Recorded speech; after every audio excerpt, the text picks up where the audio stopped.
Uca Rəbbimiz ki, bizim bütün etdiklərimizə şahiddir, daima nəfsimizə nəzarət etmək və nəfsimizi kontrolda saxlamaq lazımdır.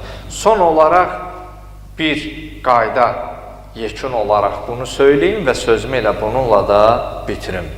Ümumilikdə insanın nəfsinə qələbə çalması və nəfsinə hakim olması məsələsində və dəyişməsində 4 əsas bizə yol göstəriblər. 1. Əl-ihsas bil-hacə ilə-təğyir. Birinci məsələ, bunu yadımızda saxlayaq, ya yazaq götürək, 4 bu ardıcıllığa riayət eləsək, inanın biz Uca Rəbbimizin bizdən istədiyi kimi bəndə ola bilərik. 1. Dəyişməyi özümüzdə hiss etməliyik. Bu ümdə məsələdir. Məsələn, bəzən görürsən bir adam xəstələnib, öskürür, nə bilim, yerdə yatır. O həddə qədər ki, özündə ehtiyac duymur hələ həkimə gedə. Amma daha görür ki, öz bildikləri, türkəçara vasitələri nəticə vermir, onda deyir, yox, bir həkimə başvurum. Yəni, dəyişməyi özündə nə etməlidir? Hiss etməlidir. Nə qədər o dəyişməyi insan özündə hiss etməyib, dəyişə bilməz. Məsələn, bəzən o məlun şeytan da insana təlqin eləyir də. Məsələn, deyir, onsuz da sən düzələn deyirsən. Onsuz da bu əməli tərk edə bilir. Bu, şeytanın təlqinidir. Hətta bəzən ətraf dostlara, yaxanımdırsa rəfiqələrinə şeytan onu diktə elətdirir ki, deyir, daha mən beliyəm də, məni belə qəbul edeyim. Mən onsuz da dəyişən deyirəm. Bu ifadələr əslində şeytanın insana təlqin elədiyi ifadələrdir və insanı inandırmağa çalışdırır ki, sən artıq nə edə bilməzsən? Dəyişə bilməzsən.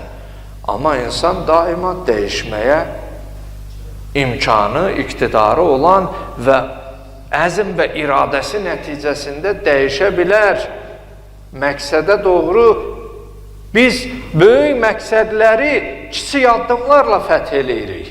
Məsələn, 100 kilometr məsafə qət eləməliyiksə, o məsafəni qət eləmək kiçik bir addımdan başlayır. Sən o kiçik addımı atmasın, böyük məsafəni əsla qət eləyə bilməzsən. Demək, ilkin mərhələ dəyişməyi özümüzdə nə etməkdir? Hiss etməkdir. Bu bir. İkincisi, müşaritə deyərlər. Şərt, özünlə əhd bağlamalısan. Nəyi eləmək olar, nəyi eləmək olmaz. Yəni, qarşıya məqsəd qoymalısan. Bunu etmək olar, bunu etmək olmaz. Çünki bir şeyi yadımızda saxlayaq. İnsan nəyisə itirmədən nəyisə nail ola bilmir. Bəzi şeyləri itirməklə, əldən verməklə biz nəyəsə nail oluruq. Və bunu da unutmayaq ki, külək həmişə gəminin istədiyi, yelkəninin istədiyi istiqamətə əsmir. Bəzən əksinə də əsə bilər. Ona görə burada əzm və iradə möhkəmliyi ən ümdə məsələdir. Dəyişməyi özümüzdə hiss etməliyik. 2. Özümüzlə şərt bağlamalıyıq. Nəyi etmək olar, nəyi etmək olmaz. Məsələn, həkimə getmirsən, birinci bu cür misal vuraq. Həkim deyir ki, məsələn, yağlı xörəklərdən istifadə eləmək olmaz. Amma, məsələn, sulu xörəkdən istifadə etmək. Nədən istifadə etmək olar, nədən olmaz? Onlara əməl eləməklə sən məqsədə çata bilərsən. Uca Rəbbimiz bizə proqram verir və o proqram əsasında nəyi eləmək olar, nəyi eləmək olmaz misalında. Üçüncü məsələ muraqibədir. İnsan özünə verdiyi sözə əməl edib eləməməsinə nəzarət etməlidir. Məsələn, həkim reseptə yazıb ki, saat 2-də dərman atmalısan, saat 4-də bir atmalısan. Yəni, özünə nəzarət etməlisən ki, 2 ilə və 4-də bu deyilən vaxtda riayət eləyəsən ki, o müalicənin səndə nəticəsi olsun. Əgər 2-də deyəni məsələn də 5-də, 4-də deyəni gecə 10-da atmış olsan və yaxud bu 6-ya qədər istifadə olunmalıdır, 6-dan sonra olmaz, nəticə istənilən kimi olmayacaq. 3-cü məsələ özünə nəzarət və 4-cü məsələ mühasibədir, tövbədir. Yəni sonuncu mərhələ özün özü hesab kitaba, nəzarətdən yayına bilərsən. Amma günün sonunda hesab kitab etməlisən ki, sən deyilən şəkildə, deyilən qaydada etmisən, yoxsa etməmisən. Bu 4 ardıcıllığa və 4 məsələyə diqqət etmiş olsaq, inanın, biz nəfsimizi təmizlənmiş və paklaşdırmış olarıq. Ona görə nəfsin paklanması, saflığı insanın dünya və axirətinin səadətidir. Uca Rəbbimizdən dilək və istəyimiz budur ki, dünyada və axirətdə xoşbəxt olan insanlardan bizlərə qərar versin.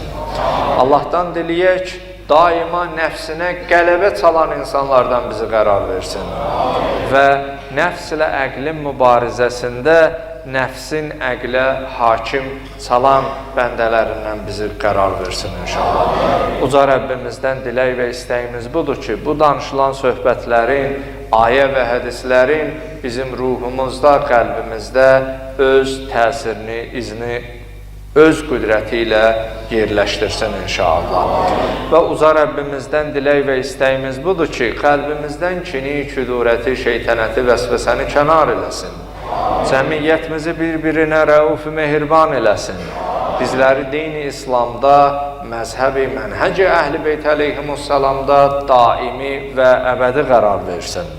Və Allahdan diləyək, zamanə imamı, ağamız imam-ı zamanın zuhurunda təcil eləsin. Şəhidlərimizə rəhmət eləsin. Atalarına, analarına, ailələrinə səbir kəramət eləsin. Bizi qoruyan, igid, cəsur, qəhrəman əskərlərimizi, qardaşlarımızı əqlə gələr gəlməz bəlalardan amanda saxlasın. Muhammed və ali Muhammedə 3 ucalı Muhammedi səlavat zikr edər.